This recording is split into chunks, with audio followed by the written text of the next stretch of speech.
Hi guys, I'm Erik Voss, and we have a new official trailer for The Defenders, a team-up series with Daredevil, Jessica Jones, Luke Cage, and Iron Fist. And it's got everything we love about Netflix Marvel shows. A hallway fight. Apparently, for ground-level superheroes in New York, their hallways are a freaking death trap. Anyway, I'm gonna break down everything you might have missed in this trailer, along with a prediction or two about what we might see when the season comes out on August 18th. So let's get started. You have interrupted a citywide investigation. You stole evidence from my crime scene. And you got my one lead killed. I was trying to help him. But you didn't. Jessica Jones, stop talking. Who the hell are you? My name is Matthew Murdock. I'm your attorney. Okay, so this trailer opens with the character crossover we've been waiting for, with Matthew Murdock taking on Jessica Jones as a client. Psst, Matt, just a suggestion. I know a couple other superheroes who might need a good lawyer.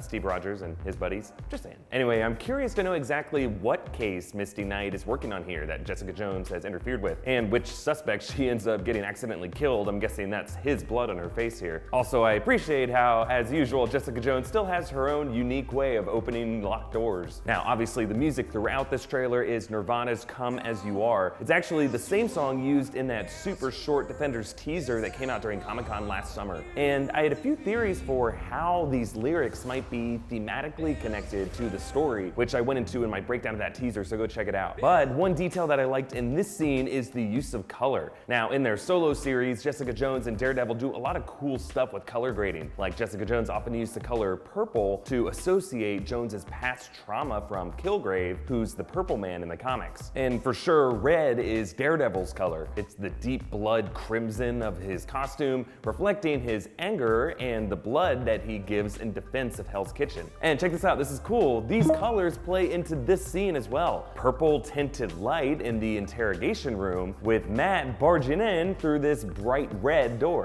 Cool, let's move on. How does being Harlem's hero allow you to live an actual life? Right now, I just want to help people. I think there's someone that you need to meet. Hey, what are you doing in there? Who are you? Who are you? How come you can't be hurt? What's the deal with that fist? I'm the immortal Iron Fist. You what? You're on the same side. Okay, so while it seems like Matt and Jessica will meet through their legal connection, the other half of the Defenders will assemble on the streets of Harlem. And yeah, this makes sense because Luke Cage and Iron Fist have historically been partners. They were part of the Heroes for Hire comic series. We also see Luke passing the barber shop where he lost his mentor Pop, and remember, it got destroyed at the end of that season with his fight with Diamondback. And Fish hinted that looks like this place don't want to be a barbershop anymore. And I'm thinking that maybe the reason we're seeing it here might be that this place will be indeed repurposed, perhaps as the headquarters for the Defenders. And then quickly, after Luke chats in bed with Claire Temple, we see some interesting visuals that kind of look like different lenses swapping over the frame. Now, this is kind of similar imagery to what we saw in Jessica Jones, remember, which followed Jessica as she used a telephoto lens to spy on people as a PI. So it looks like that voyeuristic aesthetic will come back into this show as well. We also see Danny Rand and Colleen Wing as they walk through this door, and it may just be a coincidence, but look at the back of this door. It's covered with these peeling and torn posters. It kind of looks like the visuals in that Defenders teaser last summer. It'll be cool to see if that's kind of how these four become aware of each other, like seeing these grimy markings that people have left about them around town. And these shots of a fist fight between Luke and Danny are just great. Like, I love how Luke just puts him down at first, followed by Danny powering up his fist, calling back that same slow motion punch shot from Luke Cage, but this time Danny is actually able to kind of leave a mark. And yeah, this all kind of feels like the Avengers, like when Iron Man and Thor had their infighting in the woods. And yeah, maybe like those guys, a good brawl is really the only way these two heroes on the same side will earn each other's respect. All right, let's move on. You four. The devil of Hell's Kitchen. The smart-ass detective. We got a problem? The righteous ex-con. My bad. And the kid with a glowing fist. Yes, I want you to be. The war for New York is here.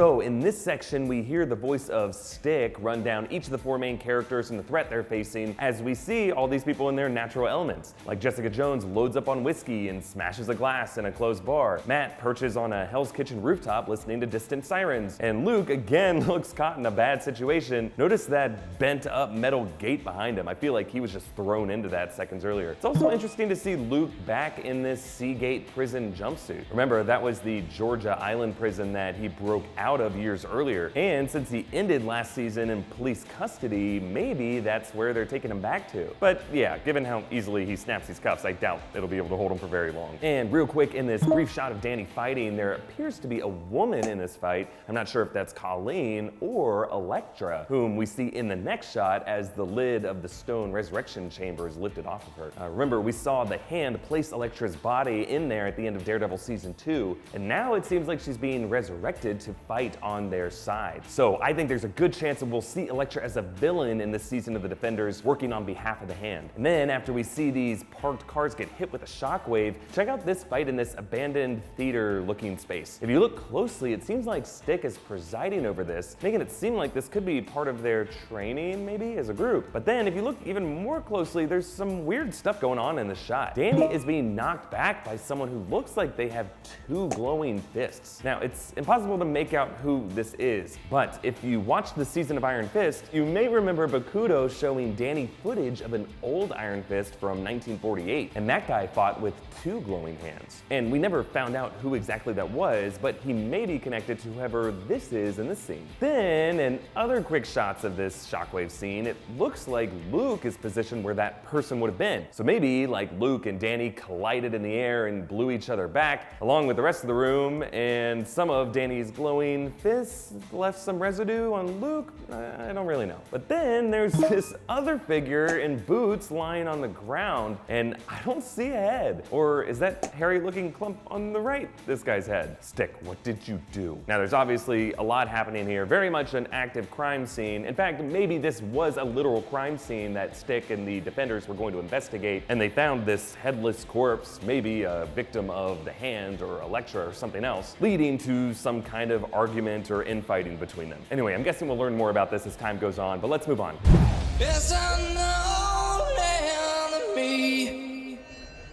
So get your shit together. The more connections you have, the easier it will be to break you. Okay, so in this section we see Sigorney Weaver's mysterious villain, Alexandra. And I like how the music syncs up with this shot, with Kurt Cobain's voice singing,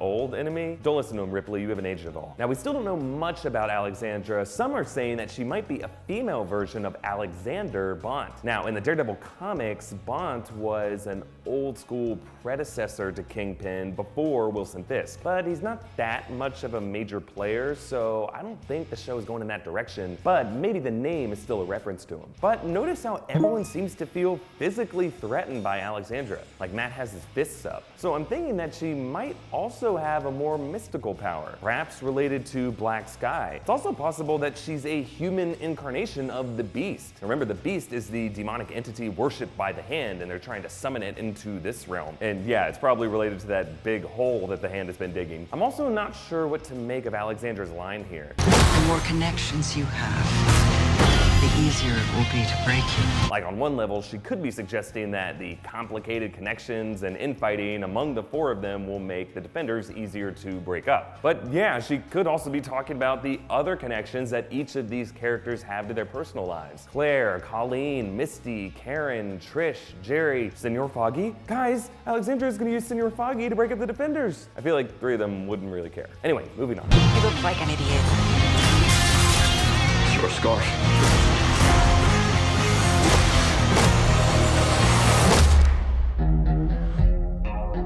Awesome. So here we get some more action in this great exchange between Matt and Jessica with him wearing her scarf. You look like an idiot. It's or scarf. And I like how Matt is kind of reverting to his season 1 DIY style of face coverage. Basically, this whole raid seems like a rushed last-minute charge on Alexandra and her forces. Like this corporate hallway set has a similar white wall to where we saw Alexandra in the earlier shot. So I feel like this whole sequence might be part of an early or mid-season confrontation when they're still getting a sense of how dangerous Alexandra is. Also, yeah, apparently Elektra will be part of this battle too. Like she slams Matt through a glass window and she appears menacingly approaching behind them in the hallway. So yeah, once again, it seems like Elektra is going to be fighting for the forces of evil for at least part of this season. Like she might be like kind of a bodyguard for Alexandra that stops the defenders from getting all the way to her here. But really, yeah, I'm just super pumped to see the defenders bring back this hallway fight staple. And it's cool to see each of the 4 of them fight in their own way. Like Luke smashes through drywall, and then Danny like jumps off the wall here, and Jessica just sensibly stays the hell out of the way. Even though, yeah, she's a total badass. Like this is such a great Avengers style team up moment, and I love it. Like maybe Luke will pick up and throw Iron Fist, to just consider it. And let's look at this final section. No. What are you talking about? Bulletproof. Blind ninja. Whatever it is you are. Classy. Great, so a lot of people are saying that this Chinese food dinner is similar to that Avengers shawarma scene. And yeah, I see the parallels, but it sounds like these guys aren't really a team yet in this scene. Like they haven't really been tested. They're still figuring out whether they even want to be a team. And I like Jessica's joke here, like Danny doesn't need to know what her powers are exactly, just that she's a classy lady. Also, it makes sense that Danny would be the one who's most eager for all of them to come together, while Jessica would be the most skeptical, right? Like Jessica has always been the biggest loner of the bunch, while Danny seems to be more idealistic than the others. I'm just really excited to see how all of these characters' dynamics play off each other and how they manage to come together and take down the Hand and the mysterious threat of Alexandra. Okay, that covers this trailer for The Defenders. I'm just super excited for the show. Like overall, I've really enjoyed what Netflix has done with all these Marvel heroes. And I think we're all due for some payoff of seeing them bicker and collaborate. And yes, hopefully Frank Castle will show up at some point. Now, if you like this video, please hit like and subscribe to New Rockstars, share this with your friends. You can also contribute to us on Patreon. Thank you so much to all of our current patrons. You guys are all awesome, especially you, Kelly Hopper. You can hit me up on Twitter at EA Voss with any thoughts or predictions you have about the Defenders, or follow New Rockstars on Twitter at New Rockstars for updates on our videos. Okay, thanks for watching. Bye.